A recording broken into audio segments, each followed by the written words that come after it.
जय हिंद। मैं विकास कुमार अपने यूट्यूब चैनल टेस्ट ग्रुप पे आप सब बच्चों का स्वागत करता हूं। जैसा कि आप सभी जानते हैं कि कल से यानी कि 15 तारीख से मैट्रिक का एग्ज़ाम शुरू होने वाला है और आप सभी चाहते हैं कि हमें अच्छे से अच्छे अंक हासिल हो। तो इसके लिए टेस्ट ग्रुप यूट्यूब चैनल पे एक क्वेश्चनों का भंडार आया है। इसमें आज हम लोग देखेंगे हिंदी के अति महत्वपूर्ण सवाल जो अक्सर परीक्षा में पूछे गए हैं या पूछने जाने की संभावना बनी हुई है कि यह परीक्षा अभी बार पूछे जाएंगे। वो सब आज हम लोग प्रश्नों को देखेंगे लोग। तो एक बार अपने आप मन से इस वीडियो को पूरा कंप्लीट देखें, जिसमें मैं करीब 50 से 60 सवाल बताऊंगा, जिसमें लड़ने की प्रबल संभावना कि ये सवाल आपके परीक्षा में अवश्य पूछे जाएं, जिसमें हम लोग सर्वनाम के बारे में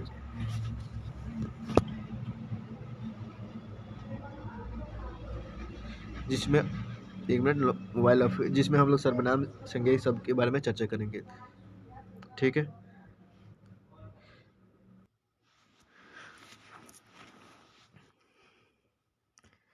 चलिए शुरू करते हैं। देखते हैं पहला क्वेश्चन।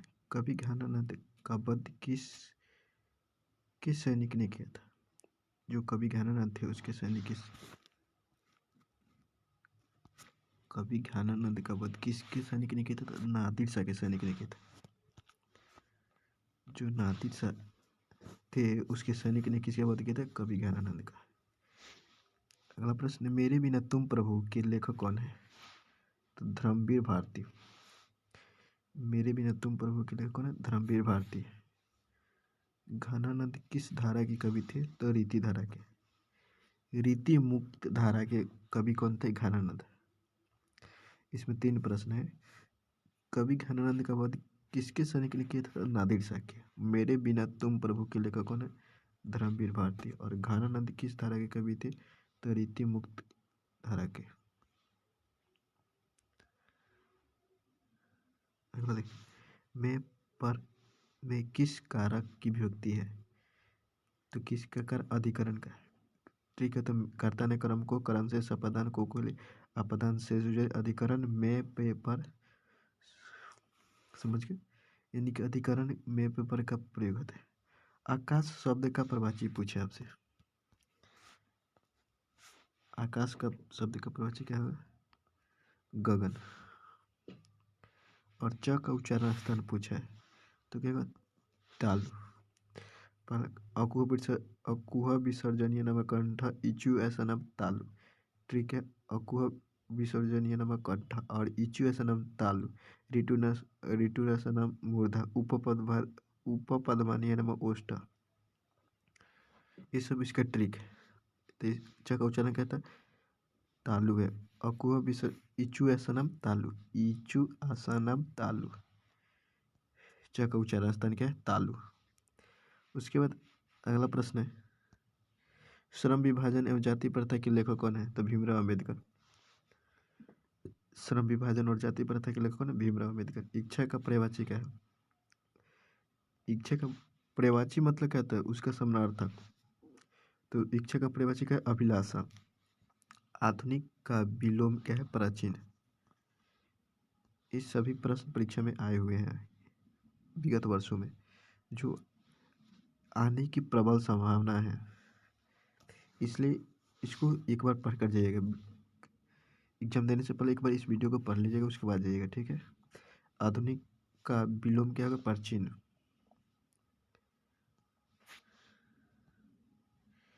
फूक फूक कर पैर रखने का मुहावरे का अर्थ क्या है? यानी कि सोच समझ कर पैर रखना। फूक फूक कर पैर रखने का मतलब क्या? सोच समझ कर। म का उच्चारण रास्ता देखिए, फिर आगे ना उपपदमानीय नाम ओष्ठ। ऋतुरासनम मूर्धा। लितुलासनम दलता।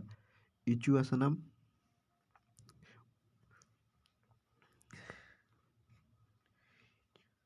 इचुआसनम तालु।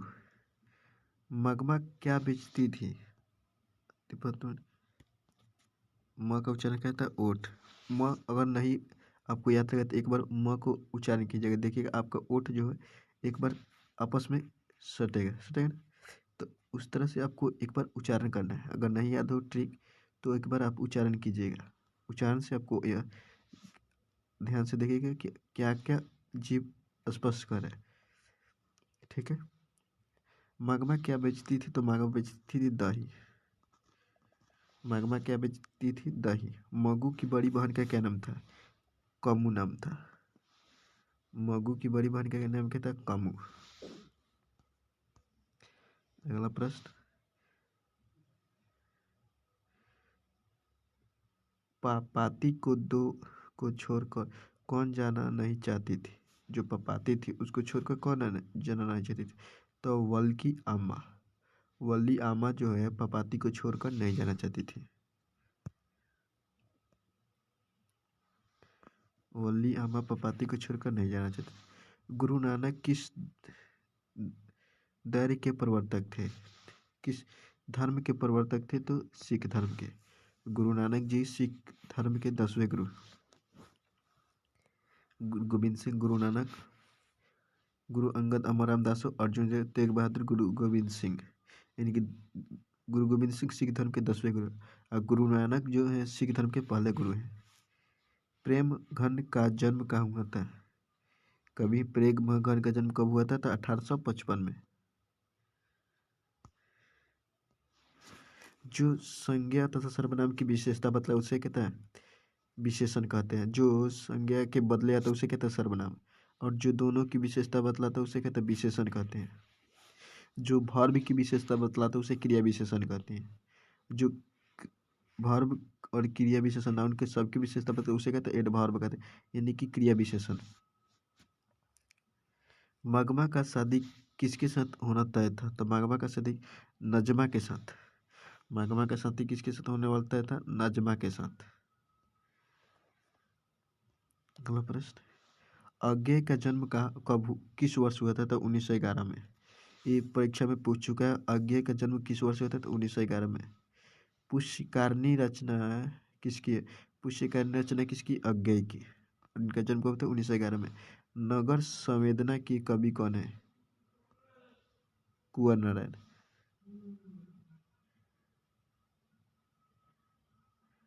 गुरु नानक का जन्म कहाँ हुआ था? गुरु नानक का जन्म कहाँ था? पाकिस्तान में। गुरु नानक जी का जन्म कहाँ हुआ था? पाकिस्तान में।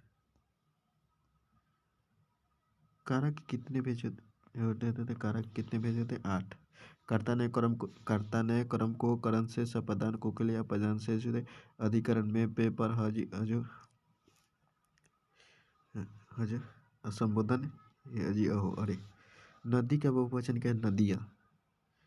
नदी का बहुवचन क्या है? नदियाँ। डहते विश्वास के लेखक कौन है? सतकोड़ी होता। सतकोड़ी होता। डहते विश्वास के लेखक कौन है? सतकोड़ी होता। बिरजू महाराज का जन्म कब हुआ था? तो 1938 में। बिरजू महाराज का जन्म कब हुआ था? 1938 में। अगला प्रश्न, छत्रज्ञ कौन से व्यंजन है? तो संयुक्त व्यंजन है। छत्रज्ञ कौन सा व्यंजन था? संयुक्त व्यंजन है। और ल का उच्चारण स्थान पूछा तो अंत अस्त व्यंजन है। यर ल क्या है? यर ल अंत अस्त व्यंजन है। व तलाविशा मूर्धन्य दंत से क्या है? क्या इस उस व्यंजन है। रात का पर्यायवाची पूछा है? रजनी। पर्यायवाची मतलब क्या होता है? उसके समानार्थक। जैसे पृथ्वी को भूमि कह सकते हैं, पानी को कहते हैं वाटर कह सकते हैं। उसी तरह पर्यायवाची पूछता है कि रात का पर्यायवाची क्या है? रजनी। मादा किसका? मदन पूछा है। मदन किसका बेटा था? तो गिरधर का। मदन किसका बेटा था? तो गिरधर का। भारत में जाति प्रथा का मुख्य कारण क्या है? जाति प्रथा का मुख्य कारण क्या है? बेरोजगारी। भारत में जाति प्रथा का मुख्य कारण क्या है? बेरोजगारी। भीमराव अंबेडकर का जन्म कब और कहाँ हुआ था? ये दोनों परीक्षा में पूछा है। एक बार पूछा था कब हुआ था, दूसरा का शिफ्ट में पूछा कहाँ हुआ था। तो भीमराव अंबेडकर का जन्म 14 अप्रैल 1891 को हुआ था। महू MP यानी कि मध्य प्रदेश में हुआ था। 14 अप्रैल 1891 को हुआ था। महू MP में हुआ था जन्म भीमराव अंबेडकर का। सेन साहब का कार कितने की थी? तो 7.5 यानी कि 7,500 की थी। सेन साहब जो ने नया कार लिए थे उसकी कीमत कितनी थी? 7,500। और अंतिम सवाल, सेन साहब की लड़की कैसी थी? तो सुशील थी, झगड़ाऊ नहीं थी, सुशील थी। विष के दांत के लेखक कौन है? बिलोचन शर्मा।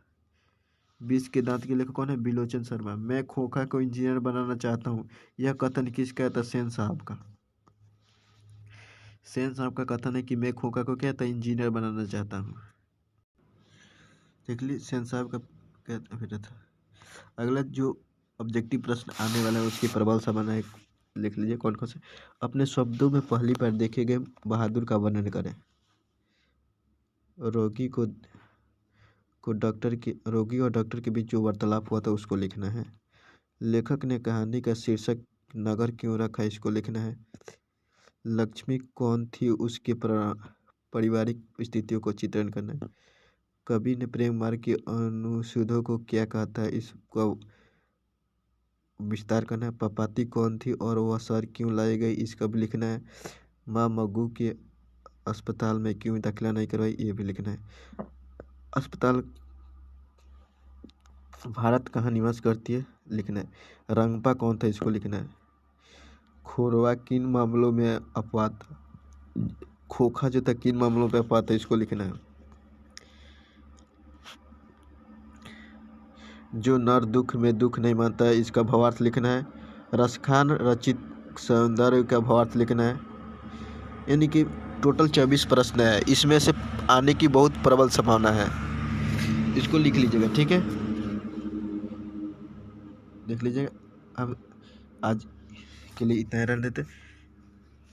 एक दो और सवाल आपको नोट करना चाहते हैं, नोट कर सकते हैं मेरे साथ।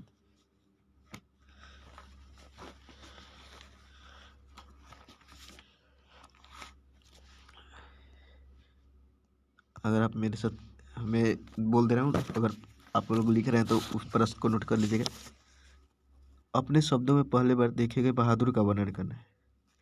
यहाँ पे अपने शब्दों में देखे गए पहली बार बहादुर का वर्णन, ठीक है, लिख लिए। किन कारणों से बहादुर एक दिन लेखक के घर छोड़कर चला गया, ये भी देख लीजिएगा। और बहादुर के चले जाने पर सबको पछतावा क्यों हो रहा था, इसको लिखना है। बहादुर के घर से चले जाने के बाद सबको पछतावा क्यों हो रहा था। 3 प्रश्न है इसमें से। अपने शब्दों में देखे गए पहली बार बहादुर का वर्णन करना है।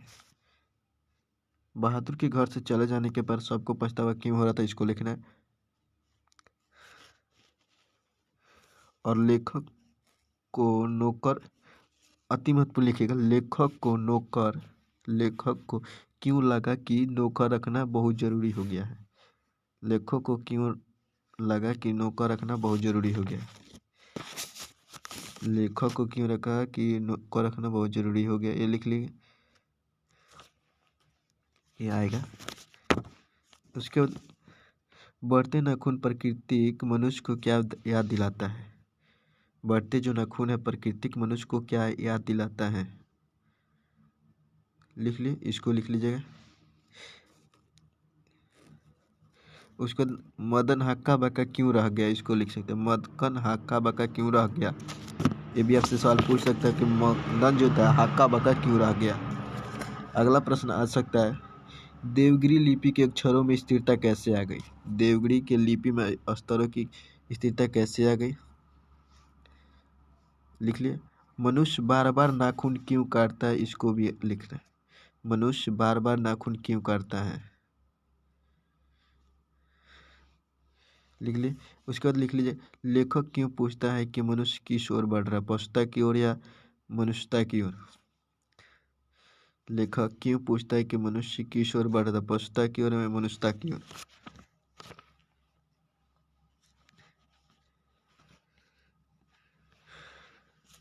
बस इतना देख लीजिएगा। एक अंतिम प्रश्न लिख लीजिए, बिरजू महाराज कौन कौन से वाद्य यंत्र बजाते थे। बिरजू महाराज कौन कौन से वाद्य यंत्र बजाते थे। बिरजू महाराज के गुरु कौन थे, उनका संक्षिप्त परिचय दें।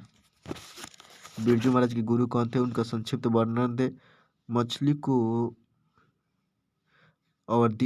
और दीदी में क्या समानता दिखाई गई, इसको लिखना है। मछली और दीदी में क्या समानता दिखाई गई, इसको लिखना है। संतु मछली लेकर क्यों भागा? ये कुल प्रश्न है। और अंतिम लिख लीजिए, अशोक वाजपेयी नदी के तट पर बैठ के क्या अनुभव कर रहे थे? इन सब प्रश्नों को एक बार देख कर जाइएगा, ठीक है। जितना मैंने आपको बोला है और जितना मैंने पढ़ाया है, इसमें से आपको मेरा उम्मीद मानिए प्रश्न आने की प्रबल संभावना ही नहीं है, छपने वाला प्रश्न, ठीक है। अगर आप इस वीडियो को एग्ज़ाम दे कर आइएगा, अगर आपको वीडियो से प्रश्न मिलेगा तो वीडियो को लाइक कर दीजिएगा, लेकिन एग्ज़ाम पे जाने से पहले इस वीडियो को आप एक बार देख कर जाइए, ताकि आप अच्छे से प्रश्न को कर सकें। तब तक के लिए मिलते हैं आपसे नेक्स्ट क्लास में। तब तक के लिए थैंक यू, धन्यवाद, tata, bye bye, take care.